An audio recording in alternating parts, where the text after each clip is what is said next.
ሰላም ጤና ይስጥልኝ የተከበራችሁ የኢትዮጵያ ንግድ ባንክ የቴሌቪዥን ፕሮግራም ተከታታዮች ሳምንታዊ ፕሮግራማችን ጀምሯል።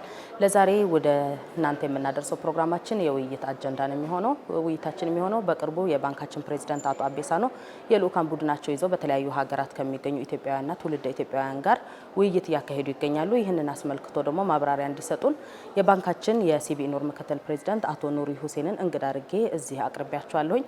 አቶ ኑሪ እንደ ሁልጊዜው እንግዳችን ስለሆኑ እጅግ አድርጌ አመሰግናለሁ። ለመግቢያነት ለመጠቀም በቅርቡ የነበረው የልኡካን ቡድን ጉብኝት በተለይ በአረብ ሀገራት የነበረው ምን እንደሚመስል ከማየታችን በፊት እንዳጠቃላይ ይሄንን አጀንዳ ለምንድን ነው የተያዘው? እሺ፣ በጣም አመሰግናለሁ። የኢትዮጵያ ንግድ ባንክ ከቅርብ ጊዜ ወዲህ አጠቃላይ ሪፎርም ካደረገ በኋላ እንደዚሁም ደግሞ በሀገር ደረጃም የኢኮኖሚ ማሻሻያዎችና አጠቃላይ ሪፎርሞች ከተደረጉ በኋላ የተለያዩ መርሃ ግብሮችን ቀርጾ የተለያዩ ስራዎችን እየሰራ ይገኛል። ከዚህም በመነሳት አጠቃላይ የውጭ ምንዛሪ ማሳደግን መሰረት ባደረገ መልኩ የተለያዩ ግምገማዎችንና ጥናቶችን ሲያደርግ ቆይቷል። ከዚህ ውስጥ ወደ ሀገር የሚመጣ የውጭ ምንዛሪ ከኤክስፖርት ከኦፊሻል ትራንስፈር በኤንጂኦም የሚመጣ በተለያዩ መንግስታዊና መንግስታዊ ያልሆኑ ተቋማትና ዲፕሎማቶችም በኤምባሲም በተለያዩ መንገድ ከሚመጣው ባሻገር በዋናነት ከየትኛው ሀገር ለየትኛው ሀገር ኢኮኖሚ ዋና የሶርስ ምንጭ የሆነው የሬሚታንስ እንደሆነ ይታወቃል። ይሄንን አጠቃላይ ግምገማ ካደረገ በኋላ የአጠቃላይ የኢትዮጵያና ትውልድ ኢትዮጵያኖች የሚበዙበት አካባቢዎች ላይ ሬሚታንስ ኢንፍሎ ዘመቻ ማድረግ አስፈላጊ እንደሆነ በማመን በተለያዩ ሀገራት ላይ የተለያዩ እንቅስቃሴዎችን ማድረግ ያስፈልጋል በሚል ከሚመለከታቸው የባለድርሻ አካላት ከኢትዮጵያ ኢንቨስትመንት ሆልዲንግ፣ ከኢትዮጵያ ብሔራዊ ባንክ፣ ከኢትዮጵያ ንግድ ባንክ ቦርድ ኦፍ ዳይሬክተሮች እና የኤግዚኪቲቭ ማኔጅመንት ጋር አንድ አይነት ውሳኔ ላይ በመድረስ የመካከለኛው ምስራቅን የመጀመሪያ ዙር የውጭ ምንዛሪ ወደ ሀገር የሚመጣበትን ሁኔታዎችን ለማመቻቸት ንቅናቄ ያደረገበት ሁኔታ ነው ያለው። እንግዲህ ወደ ሚድል ኢስት ስንንቀሳቀስ ዋና ዓላማና ግብ ያደረግነው በተለይ በጣም ብዙ ማህበረሰብ ያለበት ኮሪደር ስለሆነ ይሄን ከዚህ ኮሪደር የሚመጣው የውጭ ምንዛሪ በጣም አነስተኛ ስለሆነ ከተለያዩ የሚመለከታቸው መንግስት ተቋማት ጋር በመቀናጀት ይሄንን ወደ ህጋዊ መንገድ መጥቶ ለሀገር ኢኮኖሚ ቀጥታ ድጋፍ እንዲያደርግ ለማድረግ የተደረገ የመጀመሪያ ዙር ዘመቻ ነው ማለት ነው። ይሄም መሰረታዊው ዓላማ የውጭ ምንዛሪን ከፍ ለማድረግ ለማሳደግ በተለይ በህገወጥ መንገድ የተለያዩ ሀገራት ላይ የሚበተነውን የኢትዮጵያና የኢትዮጵያኖች ሀብት የሆነውን በሐዋላ መምጣት ይገባ የነበረውን የውጭ ምንዛሪ በቀጥታ እና በኦፊሻል መንገድ ወደ ሀገር እንዲመጣ ሁኔታዎችን ለማመቻቸት ነበር። እስቲ በቀዳሚነት ወደ መካከለኛው ምስራቅ ያደረጋችሁት ጉዞ በተለይም ወደ ሳኡዲና የተባበሩት አረብ ኤሚሬት ነው የነበረውና ምን አይነት አቀባበል ነበረ? ከዛ አካባቢ ውይይቱስ ምን ላይ ትኩረት ያደረገ ነበረ? በዋናነት በኢትዮጵያ ንግድ ባንክ ፕሬዝዳንት የተመራ ልኡካን ቡድን መጀመሪያ ያቀናው ወደ ዩናይትድ አረብ ኤሚሬት ነው። ዓላማና ግብም አድርገን የተንቀሳቀስ ነው በዋናነት ዱባይ ላይ ከዛም አቡዳቢ ላይ ከተለያዩ ማህበረሰቦች ጋር ውይይት ማድረግ፣ ሁኔታዎችንም ማመቻቸት፣ ያሉባቸውንም ማነቆዎችንም ደግሞ መለየት፣ እንደዚሁም ደግሞ አስፈላጊነቱ ደግሞ ከተለያዩ የፋይናንሻል ኢንስቲትዩሽኖችም ጋር ተገቢውን መደላድሎችን ማመቻቸት ነው። እንግዲህ የነበረው አቀባበል ከኢትዮጵያ ኤምባሲ ጀምሮ የነበረው አቀባበል እጅግ በጣም ጥሩ ነው የነበረው። ምክንያቱም ስንነሳም ይሄንን ዓላማ ከግብ ለማድረስ ያስፈልጉ የነበሩ የባለድርሻ አካላት ውስጥ አንዱ የውጭ ጉዳይ ሚኒስቴር ስለነበረ በውጭ ጉዳይ ሚኒስቴር በኩል በተለይ የዲያስፖራ ሰርቪስ ጋር በመተባበር ይህንን ለማሳካት ከፍተኛ ትብብር ነው የነበረው። በዛው ልክ ኤምባሲውም ከፍተኛ አቀባበል ነው ያደረገልን። ሁኔታዎችንም ከማመቻቸት አንጻር በተለይ ከማህበረሰቡ ጋርም ለመገናኘት ስራ ያላቸው ከኤጀንሲዎች ጋር ከተቋማት ጋር በባንክ ደረጃ ያሉ እነዚህም ደግሞ ከባንክ ውጪ ያሉ የኤምቲኦ እንደዚሁም ደግሞ ፊንቴክ ስራ ላይ የሚሰሩ ይሄ የውጭ ምንዛሪ ወደ ሀገር የሚመጣበትን ሁኔታ ሊተገብሩ የሚችሉ ተቋማትን ጭምር እንድናገኝ ሁኔታዎችን ሲያመቻችልን የነበረው የኢትዮጵያ ኤምባሲ በተለይ የተባበሩት አረብ ኤምሬት አምባሳደር ክቡር ዶክተር ኦመር ሁሴን እና የዱባይ ቆንስላ ጽህፈት ቤት አምባሳደር አንድ ላይ በመተባበር ሲያደርጉ የነበረው አስተዋጽኦ ኮኦርዲኔሽን እጅግ በጣም ጥሩ ነው የነበረው። በዛው ልክ ያደረግነው ዱባይ ላይ ያደረግነው ውይይት ከተለያዩ ተቋማትም ጋር ከተለያዩ ማህበረሰብም ጋር መድረኮችን በማዘጋጀት ከፍተኛና ሰፊ ውይይት ተደርጓል። በዛ ውይይት እንግዲህ አብዛኛው የማህበረሰብ አማራጭ ነው ያጣው እንጂ ትክክለኛውንና ህጋዊውን መንገድ እንደሚፈልግ ነው የገለጸልን። የተረዳነውም ይሄንኑ ነው። ከዚህም ባሻገር የዲያስፖራው ማህበረሰብ የኢትዮጵያ ንግድ ባንክ ለማህበረሰቡ ያለውንም አገልግሎት እና አማራጭ አገልግሎቶችንም በጣም በተሻለ መልኩ እንዳቀረበ ያንንም ጭምር ለማሳየት ሙከራ አድርገናል። ማህበረሰቡም በዛ ልክ አገልግሎቱንም እንደማያውቅ በባንኩም ደግሞ ያሉትንም አማራጮች እንደማያውቅ ነው የተረዳ ነው። እንግዲህ ይሄ የአንድ ጊዜ ስራ አይሆንም፣ በቀጣይነትም በስፋት የምንሰራበት እንደሆነና የተለያዩ ስምምነቶችንም በማድረግ ለመናበብ በመተጋገዝ ለመስራት የሚያስችሉ ማዕቀፎችንም ያስቀመጥንበት ሁኔታ ነው ያለው። ለምሳሌ ይህንን ስራ በተቻለ መጠን ለማሳለጥና ወደ ሀገር እንዲመጣ ለማድረግ እንዲቻል ከማህበረሰቡ ሲነሱ የነበሩ ሁኔታዎችን በመውሰድ አንዱ ቀልጣፋና በጣም ፍሌክሲብል የሆነ አገልግሎት ማግኘት ይፈልጋሉ። እነዛን አገልግሎቶች ማግኘት የሚችሉበትን ሁኔታዎች ማመቻቸት ነበረ። ከባንኩ ጋር ቀድሞ የነበረ ግንኙነት ያላቸውንም ተቋማት በማግኘት ይሄ ሐዋላ ወደ ሀገር ውስጥ በህጋዊ መንገድ የሚመጣበትን ውይይቶችንም አድርገናል። አንዱ እንደ ምሳሌ መጥቀስ የሚቻለው የአልአንሳሪ ኤክስቼንጅ ነው። ያንን ቀድሞ ከባንኩ ጋር የሚሰራ የነበረ የኤክስቼንጅ ቢሮ ነው። ጠንካራ ሚድል ኢስት ላይ የሚታወቅም ሰፊ ስራም የሚሰራ ተቋም ነው። እሱም የሚያነሳቸውን ኢሹዎች ነበሩ፣ ሀሳቦችም ነበሩ። ማህበረሰቡም ሲያነሳ የነበሩ ሀሳቦች ነበሩ። ያንን ማዕከል በማድረግ ይሄንን እነሱ ጋርም ሲታይ የነበረውን ቻሌንጅ ማህበረሰቡ ሲያነሳ የነበረውንም ተግዳሮት ወስደን መሀል ላይ ሆነን መፍታት የሚያስችልበትን ሁኔታ ጭምር ነው ውይይት ያደረግነው። ይሄንን በውጤት ነው እሱንም ያጠናቀቅነው። በጠንካራ በስምምነት ነው የጨረስነው። አንዱ እሱ ነው። ሁለተኛው በኢትዮጵያ መንግስትና በኢትዮጵያ ኢንቨስትመንት ሆልዲንግ ቀድሞ በነበረው ውይይት የተደረጉ ስምምነቶች በመነሳት ይሄንን ተግባር ላይ ለማምጣት ከቦቲም መኒ ቴክኖሎጂ ከሚባል ጋር የተደረገ ስምምነት ነው። ይሄ ቦቲም ያው እንደሚታወቀው የሶሻል ሚዲያ ነው። አብዛኛውን የኮሚኒኬሽን ስራ ነበር ሲሰራ የነበረው።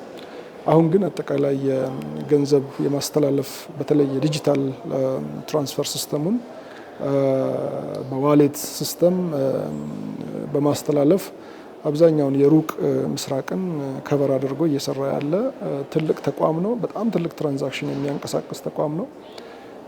በኢትዮጵያ መንግስትና በኢአይኤች በተመቻቸውና ቀድሞ በተደረገው ውይይት መሰረት ከነሱ ጋርም ቀጥታ በመገናኘት ህጋዊ ስምምነት የተደረገበት ከባንኩ ጋርም በቀጥታ ለመስራት በተለይ በሀገሪቷ ላይ ያሉትን የህግ ማነቆዎችንም ባንኩን በማገዝ ማህበረሰቡንም በማገዝ የኦፊሻል መኒ ትራንስፈሩን ሁኔታ ለማመቻቸት የተደረጉ ውይይቶች እሱም በመልካም ውጤቶች የሚነገሩ እና የተሰሩ ተግባራት ናቸው ብዬ ማለት እችላለሁ።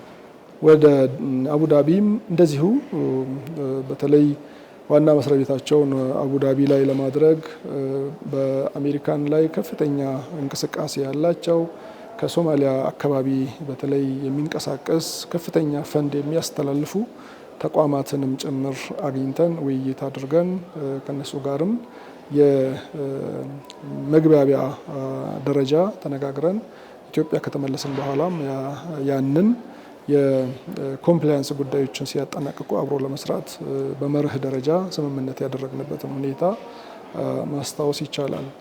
ሌሎቹም እንግዲህ ከአጠቃላይ የዲያስፖራ ኮሚኒቲ ማህበራት አለው። ጠንካራ ማህበር ከ75,000 ያላነሱ በማህበረሰብ ውስጥ እዛው ተመዝግቦ በአባልነት የሚያስተዳድራቸው እጅግ በጣም ጠንካራ የሚባል አቅም ያለው አሶሲዬሽን አለ። ከነዛም አሶሲዬሽኖች ጋር በአቡዳቢም ላይ በዱባይም ላይ ከዲያስፖራው ሊደሮቹ ጋር ዲያስፖራው ኮሚኒቲ ሊደርስ ጋር ሰፊ ውይይት በማድረግ ከኤምባሲው ቆንስሌት ዲፕሎማቶችም እንደዚሁም ደግሞ የቅርብ ሰራተኞችም ጋር ሰፊ ውይይት በማድረግ ባንኩ ያለውትን አማራጮችና አገልግሎቶችንም በመግለጽ አይ ቲንክ የተሳካ ውይይት አድርገን መጨረሻ ላይም በሜሞራንደም ኦፍ አንደርስታንዲንግ ወይም ደግሞ የመግባቢያ ሰነድን በመፈራረም ቀጣይ ላይ እየተናበብን እነሱም ለሀገር ቀጥታ ኦፊሻል ትራንስፈሩ እንዲገባ በጣም ፍላጎት ስላላቸው ከፍተኛ የሀገር ልማት ላይ ተሳትፎም ሲያደርጉ ስለነበረ ይሄ ደግሞ አሁን ባንኩ የሚያደርገው እንቅስቃሴ እና ንቅናቄ ከነሱ ዓላማም ጋር የሚሄድ እስከመሆኑ መጠን ይሄንን ተጋግዘን ኮላቦሬት አድርገን ለመስራት የሚያስችል መግባቢያ ሰነዶች የተፈረሙበትና ከነሱም ጋር በቀጣይነት በሰፊው እየሰራን እንገኛለን። ከዚህም ባሻገር ባንኩ ደግሞ ለማህበረሰቡ ለኮሚኒቲው ያሉትን አገልግሎቶች ያቀረበውን አገልግሎት ማህበረሰቡን እንዲጠቀም ማህበረሰቡ ጋር ግንዛቤ በመፍጠር ሁኔታዎችንም በማመቻቸት እንዲሰራና ተጠቃሚ እንዲሆኑ ለማድረግ የተደረጉ መድረኮች እንደ ምሳሌ ሊጠቀሱ ይችላሉ። ይሄ በተለይ በተባበሩት አረብ ኤምሬትስ ያደረግነው እንቅስቃሴን ሰብሰብ አድርጌ ስናገር ይሄን ነው የሚመስለው። ከዛ በኋላም ወደ ሳዑዲ ነው የሄድነው። ሪያድ ላይም የነበረው አቀባበል እጅግ በጣም ከፍተኛና እውነትም ለመናገር በጣም በከፍተኛ ጉጉት ሲጠበቅ እንደነበረ ከአምባሳደሩም ሲገለጽልን የነበረው ዲፕሎማቶቹም እንደዚሁ ሪሊ በጣም አቴንሽን የሚፈልግ ሴግመንትና ምናልባትም ትኩረት ሳያገኝ ለረጅም ጊዜ የቆየ ሴግመንት እንደሆነ ነው ሲገልጹልን የነበረው። ሪያድ ላይ የነበረንን እንቅስቃሴ በዛው ልክ የተለያዩ መድረኮችን በማዘጋጀት ሰፊ ውይይት የተደረገበት ሁኔታ ነው የነበረው። እንደው መቀመጫ መቆሚያ ሁላ የጠፋበትና ኦልሞስት ከ2000 የማያንስ ማህበረሰብ የተሰበሰበበትና 2 አዳራሽ በድምፅና በስክሪን ብቻ ሲከታተሉ እንደነበረ አስታውሳለሁ። እጅግ በጣም እስከ 8 ሰዓት ሌሊቱ 8 ሰዓት ተኩል አካባቢ የጨረስንበትን ሁኔታ ነው ማስታውሰው። ሰፊ ፍላጎት እንዳለ ማህበረሰቡ ወደ ሀገሩ ኢኮኖሚ ላይ መሳተፍ እንደሚፈልግ ቀጥታ ማስተላለፍም እንደሚፈልጉ ኦፊሻሉን ነው የሚፈልጉት። ብዙ ጊዜ እየተበሉም ስለተቸገሩ ይመስለኛል ይሄ አሁን ባንኩ ይዞ የመጣው ህጋዊ መንገዶች የተሻለ አማራጭ እንደሆነ በመገንዘብ ይህንን አማራጭ በጉጉት እና በከፍተኛ ንቃት ተሳትፎ ነበረ ሲከታተሉም የነበረው እሾችም ሲያነሱ የነበረው። ይሄን እንደ ምሳሌ ማንሳት ይቻላል። ከዛም ባሻገር በኢምፕሎይመንት ኤጀንትስ በተለይ ወደ ሳዑዲም ወደ መካከለኛው የዩናይትድ አረብ ኤምሬትም በብዛት የስኪልድ እና ሰሚ ስኪልድ የሆኑ ሰራተኞች ናቸው፣ ኢትዮጵያኖች ናቸው ወደዛ የሚሄዱት። ሌሎችም ዶሜስቲክ ሰራተኛ ተብሎ የሚያዙ ናቸው። በቤትም የሚሰሩ በጉልበት ስራም የሚሰሩ በጣም ብዙ ህጋዊ የሆኑ ህጋዊ ያልሆኑ በጣም ብዙ ማህበረሰብ ያለበት አካባቢ ነው። እነዚህ ማህበረሰብ በቀላሉ ማግኘት የሚቻለው በምንም ተአምር ዜግነት ማግኘት የሚችሉበትም ሁኔታ ስለሌለ ኢትዮጵያዊነታቸውን ይዞ ነው የሚኖሩትና ወደ ኢትዮጵያ ግን ሀብታቸውን ያገኙትን ገንዘባቸውን በቀጥታ እና በህጋዊ መንገድ መላክ እየፈለጉ አማራጭ ያጡበትን ሁኔታ ነው በጣም የተገነዘብ ነው። ከዛም ባሻገር ቀጣሪዎቹም ራሳቸው በተለይ የፎሬን ኢምፕሎይመንት ኤጀንሲዎችም ሲያነሱ የነበሩት በጣም ሲገርመን የነበረው የሌሎች ሀገራት በቀጥታ ወደ ሀገራቸው የሚልኩት ግን ከኢትዮጵያኖች ደግሞ የምናየው ወደ ሌላ ሀገር ነው። ወደ ኢትዮጵያ መላክ ሲገባ ወደ ሌላ ሀገር ነው የሚልኩት እና ይሄን አንዱ ያልገባንና በትኩረት ተሰጥቶ ሊፈታ የሚገባ የሚል አስተያየትም ሲሰጡበት የነበረ ነው። ቀጣሪዎችን በጣም ፍላጎት አላቸው። ይሄንን ከተገነዘብን በኋላ እዛው የኪንግደም ኦፍ ሳውዲ አረቢያም ላይ ስናደርግ የነበረው ልክ የዩናይትድ አረብ ኤምሬት ላይ እንዳደረግ ነው ተቋማትን ማናገር ነበረብን፣ መጎብኘት ነበረብን፣ የማህበረሰቡን ማነቆ እንዴት መፍታት አለብን የሚለውን ኮሚኒኬት ማድረግ ነበረብን። በዛው ልክ ነው እንግዲህ ከዛ ወደ ባንኮችም እንሄድ ነው። ባንክ አልብላድ የሚባል ባንክ አጋጣሚ ሆነው የሬሚታንስ ተቋም አለው። ሬሚታንስ የሚሰራ ኢንጃዝ የሚባል ተቋም አለው። ያንን ተቋም የሚመሩት በእኛ ስብሰባ ላይ መድረክ ላይ ተገኝተው ነበረ። እኛ መፍትሄ አለን ከእናንተ ጋር ለመስራትም ዝግጁ ነን በሚል ተያይዘን ከነሱ ጋርም ወደ ቢሮ ሄደን ከኛ ጋርም ደግሞ እንዴት ኢንተግሬት አድርገው መስራት እንደሚችሉ እኛም አማራጭ ቴክኖሎጂ ይዘን ስለነበረ በዛው መሰረት ከነሱ ጋርም ቀጥታ ዲስከስ አድርገን ከኛ ከቴክኖሎጂ ቲም ጋር ሊንክ አድርገን እሱም በተሳካ ሁኔታ ነው ያጠናቀቅነው። ከዛ ቀጥታ ወደ ሳኡዲ ናሽናል ባንክ የሚባልም እንደዚሁ በተለይ ከፎሬን ኢምፕሎይመንት ኤጀንሲዎች በስፋት በሀገራቸው የሚጠቀሙት ባንክ ስለሆነ ያንንም ማግኘትና ከነሱ ጋርም የአርኤምኤ ቀጣይ ላይ የሪሌሽንሺፕ አግሪመንት እንዲኖረንም አስፈላጊ ስለነበረ አራጂህ ባንክ ቅርብ ጊዜ ከቴሌኮምን በሳይድ እየሰራ ነገር ግን ወደ ዲጂታል ባንኪንግ እየሄደ ያለ የኤስቲሲ የሚባል ባንክ ጋር ውይይት ማድረግና እነሱንም በዚህ ሂደት ውስጥ ተገቢውን ድጋፍና ኮላቦሬሽን ማድረግ እንዳለባቸው ስለገባን ከነሱ ጋር መድረክ መፍጠር ነበረብን። ከሳኡዲ ናሽናል ባንክ ጋር ኢሚዲየትሊ ነበረ ውይይቱ አሬንጅ የተደረገልን። ወዲያው ነበረ ከነሱ ጋር ውይይት ያደረግነው። ቀጣይ ላይ እንግዲህ የአርኤምኤ ላይኑ እንዲጀመር ኮሚኒኬሽኑን ከአይቢዲ ጋር በማድረግ እሱም አርኤምኤ ፋይናል እየተደረገ ነው ያለው። ከአራጂህ ባንክም ጋር እንደዚሁ ከምክትል ፕሬዝዳንታቸውም እንደዚሁ በቀጥታ ልናገኝ ያልቻልን አጋጣሚ ሆኖ የነበረን ፕሮግራም ታይት ስለነበረ በስልክ ኮሚኒኬት አድርገን የዙም ሚቲንግ አድርገን በዙም ሚቲንግ አግሪመንት ላይ ደርሰን ኦልሬዲ እሱም አርኤምኤ ሂደት ላይ ነው ያለው። ኢንተርናሽናል ባንኪንግ ቲም የተቋማት ሪሌሽንሺፕ ዳይሬክተሩ ጋር ኮኔክት አድርገናል። ኤስቲሲውም እንደዚሁ ከኤምባሲ ጋር ሊንክ እየተፈጠረ ነው ያለው። አክቹዋሊ ከኢትዮጵያ ጋር ለመስራት ከፍተኛ ፍላጎት አላቸው ሁሉም ተቋማት።